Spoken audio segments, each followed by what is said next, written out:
नमस्कार आम आपण को हैदराबाद पुरी जगन्नाथ बढ़िया एक जगन्नाथ टेम्पल अच्छी जाकि आपण मानक आम देखू। जय जगन्नाथ। श्री जगन्नाथ मंदिर बंजारा हिल्स इतिहास हैदराबाद बंजारा हिल्स अवस्थित श्री जगन्नाथ स्वामी मंदिर ओडिया समुदाय स्थान और संस्कृतिर एक गौरवमय प्रतीक। 1952 मसीह हैदराबाद रे बसवास करुथिबा ओडिया भक्त माने श्री जगन्नाथ पूजा पाई एक सुंदर मंदिर निर्माण स्वप्न देखुथिले। पुरी श्री मंदिर पर एक आध्यात्मिक केंद्र हैदराबाद गढ़ा सेमानक लक्ष्य। बहु वर्षर प्रयास पर 2004 मसीह मंदिर निर्माण काम आरंभ होला। ओडिशार आसुथिबा कौशल कारीगर माने पारंपरिक कला और स्थापत्य शैली रे एई मंदिर तैयारी करुथिले। लाल पत्थर व्यवहार करी पुरी श्री मंदिर आदर्श या गढ़ा जाइछि।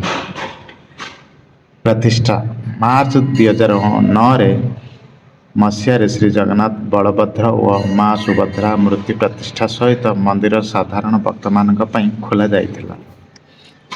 आज यही मंदिर हैदराबाद रे एक प्रमुख धार्मिक केंद्र।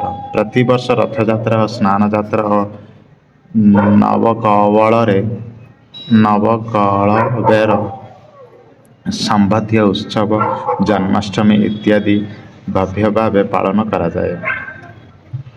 हैदराबाद रे श्री जगन्नाथ मंदिर हेउची ओडिया भक्त मानक भक्ति और सांस्कृतिक और पारंपरिक एक जीवंत प्रतीक।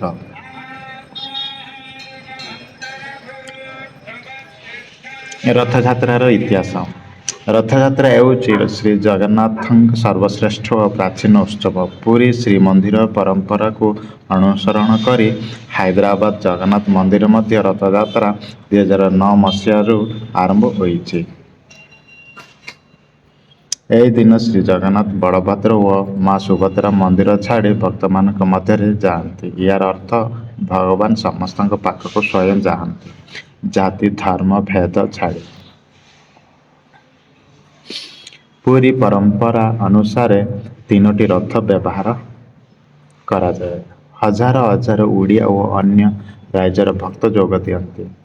हरि बोल जय जगन्नाथ ध्वनि रे समग्र बंजारा हिल गुंजी उठे।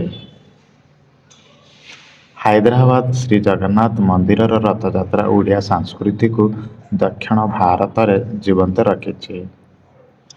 जय जगन्नाथ। आम वीडियो को केमिति लागला कमेंट और लाइक और सब्सक्राइब करंतु। जदि फेसबुक रे देखछंती ताले फॉलो करंतु। Thank you.